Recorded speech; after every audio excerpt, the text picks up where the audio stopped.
Here we want to introduce two concepts, intranet and internet. Just now in the video talk about the internet, which was invented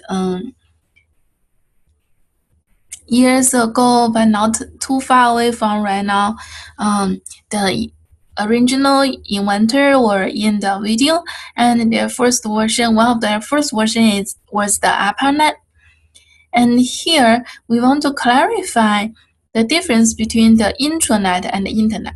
Internet is that network that cover the global spaces, the global space, but the intranet is actually some private network contained within an enterprise.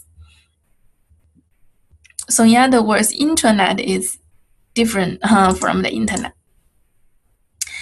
Okay, and for the network architecture, there are many computers in the network. There can be two kind of model, including the client-server model and the peer-to-peer model. So in the client-server model, a server continuously broadcast information and the client asks for information. And the peer-to-peer network where computers act as both workstations and servers. Next, we are going to introduce network topology. Okay, previously you may never hear so many times about topology, but here we want to introduce this word topology. A topology is a way of laying out the network. Topologies can be either physical or logical. And for computer network, we say the topology could be a bus, a star, ring, or mesh topology. Just now we mentioned the internet, and the internet used the mesh topology. There were also the other three kinds of topologies, such as the bus topology. The bus topology connect computers in a way like this. It was one of the first original way of connecting computers. And the star topology. The star topology have one device in the middle and connect a lot of computer devices from the central location. The ring topology makes sure each computer have two neighbors and all the computers are putting together like a ring. At the end, we talk about the mesh topology.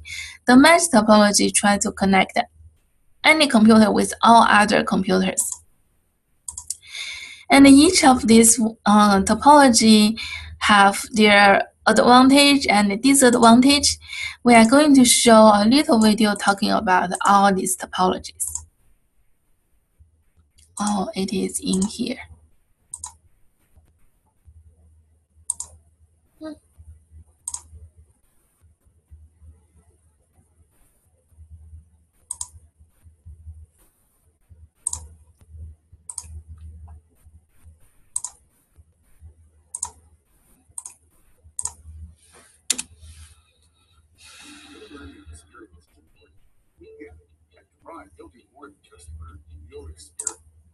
What are network topologies? So that's what we're going to talk about in this video. Now, a topology is the layout of how a network communicates with different devices. There are a couple of different categories of topologies. There's wired and wireless. So we're first going to talk about the most common wired topologies. And the most common wired topology that's used is the star topology. Now, in a star topology, all computers are connected to a central wiring point, such as a hub or a switch. All data on a star network passes through this central point before continuing to its destination. Now, one of the major benefits of this topology is that if one computer failed or if there was a break in the cable, the other computers would not be affected because each computer has their own cable connection. However, a disadvantage of the star topology is that if the central hub or switch fails, then all the computers on that central point would be affected. And this is called a single point of failure. If this happens, the entire network goes down.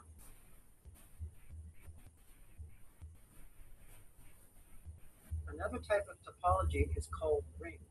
The ring topology is a type of network configuration where each computer is connected to each other in the shape of a closed loop or ring.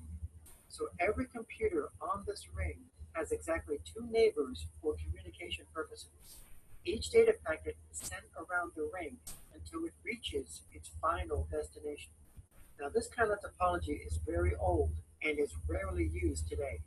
Now, the advantage of a ring topology is that they are easy to install and easy to troubleshoot. However, the disadvantage would be that if just one of these computers goes down, or if there was a single break in the cable, then all data flow would be disrupted.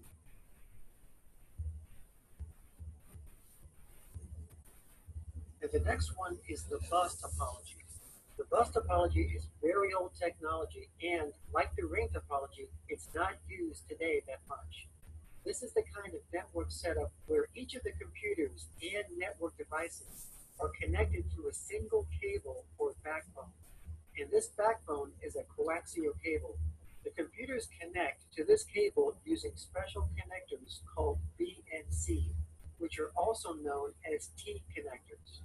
One of the advantages of the bus topology is that it is also fairly cheap and easy to implement. However, a disadvantage of the bus topology is that it requires that the cable be terminated at both ends using terminators. In order for this setup to remain operational, there must not be any open connections, including the ends that attach to the computers. So if a computer is removed or if the terminators are loose or missing, then the cable would be open and then data would bounce back. And this bounce is known as signal reflection. And if this happens, data flow would be disrupted. And there is also the mesh topology. Now, in a mesh topology, each computer on the network is connected to every other computer on the network. So by having so many connections, it handles failure very well. In this illustration, there are 4 computers with 3 connections on each computer, which makes a total of 12 connections for this network. Now, the advantage of a mesh topology is that it creates a high redundancy level, because if one or more connections fail, the computers will still be able to communicate with each other. However, because of the amount of cabling and network cards that have to be used, mesh topologies can be expensive, so they are rarely used on local area networks or LAN. They are mainly used on wide area networks like the internet. In fact, the internet is a good example of a mesh topology because the internet is made up of numerous routers all over the world that are connected to each other to route data to their intended destination. So even if a few routers go down, the data will get rerouted using a different path to ultimately reach their destination. So the internet is very redundant because it's using a mesh topology. So now we're going to talk about wireless topologies. So let's start with the infrastructure.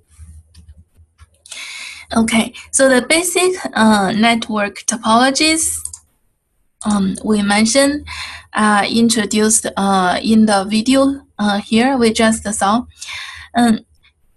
The next we want to talk about is the different hardware. So in order to construct a network, there are different devices we may use, and this include the network interface card, repeater, hub, bridge, router, and switch. What are the definition of them, and what are the similarity and difference between them? Firstly, the network interface card is super important. It's the network card in all the computers, and those are it is the hardware that handle sending out data and receiving data. And on the network, we can have different hardware, such as the repeater. The repeater amplifies signal and connect with 2 ends, as shown in here. Then the hub actually can connect many computers with the interfaces shown in here. Then the network switch, it can connect with a lot of hubs and the servers It also is one device connecting with many other devices. And we will also mention in here about the switch and routers. Well, some of these devices can run some kind of intelligent algorithm, but the router have to run an intelligent algorithm because the router takes care of where the data should go to on the entire network using IP address. So the router is the device that have to run the routing algorithm, which are the intelligent algorithm. Okay, so there is a little demo about this information.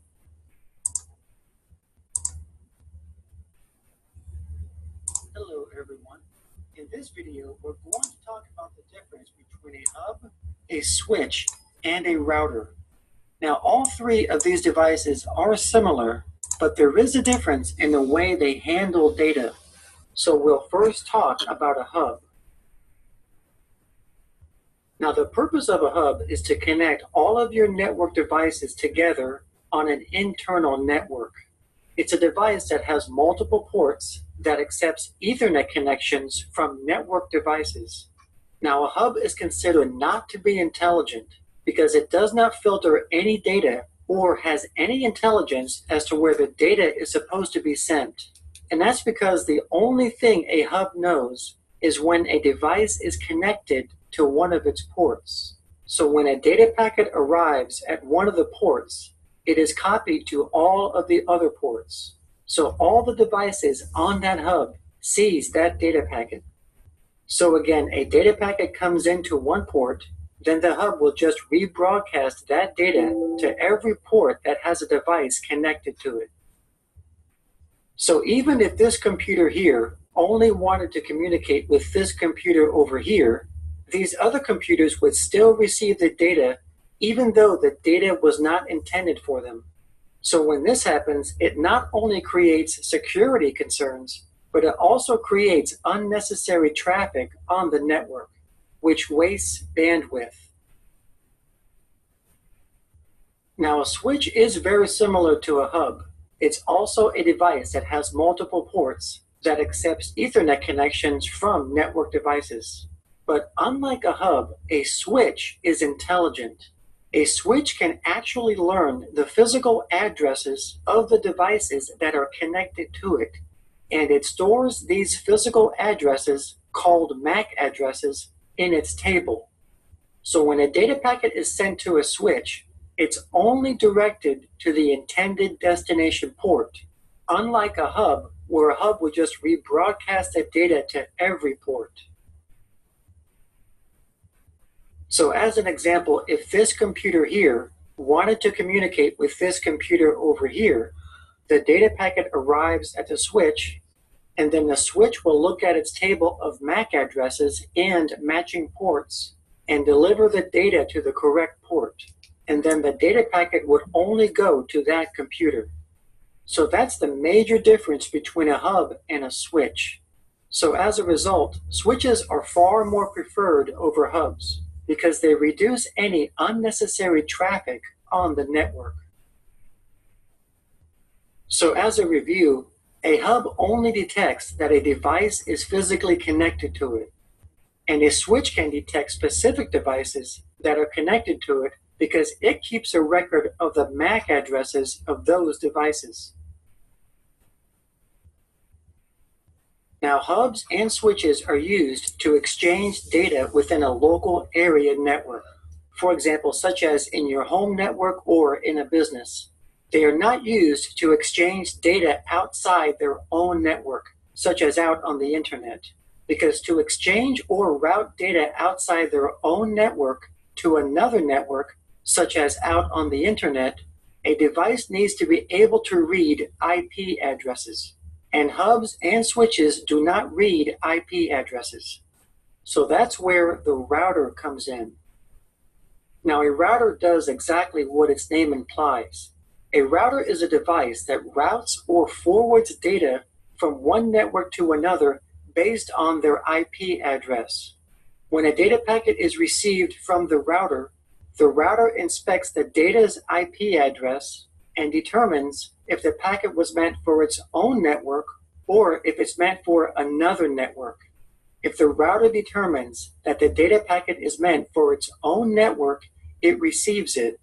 But if it's not meant for its own network, it sends it off to another network. So a router is essentially the gateway of a network.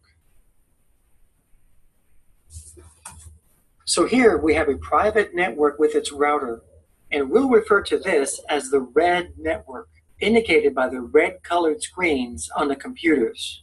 And over here, you're going to have different data packets, indicated by their different colors, which represents different IP addresses, and they are going to be entering the red network's router from the internet. Now, the router is only going to accept the red data packets because they are the only ones that are intended for this network. So all of the other data packets, the yellows, blues, greens, etc., will be rejected by this router because they were not intended for this network because their IP addresses were not meant for this network. Okay, let's introduce about different hardware in the network. So this little PowerPoint include the basic terminologies of the network. Next, we can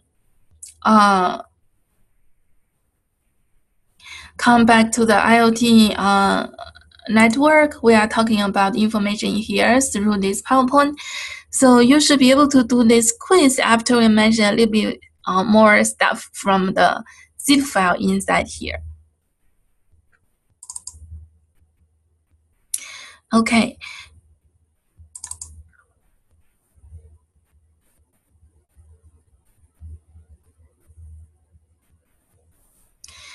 In this folder, what we talk about is similar to this PowerPoint, and we are going to talk a little bit about the different layers of a network. So for computer network, normally we mention it is divided into different layers.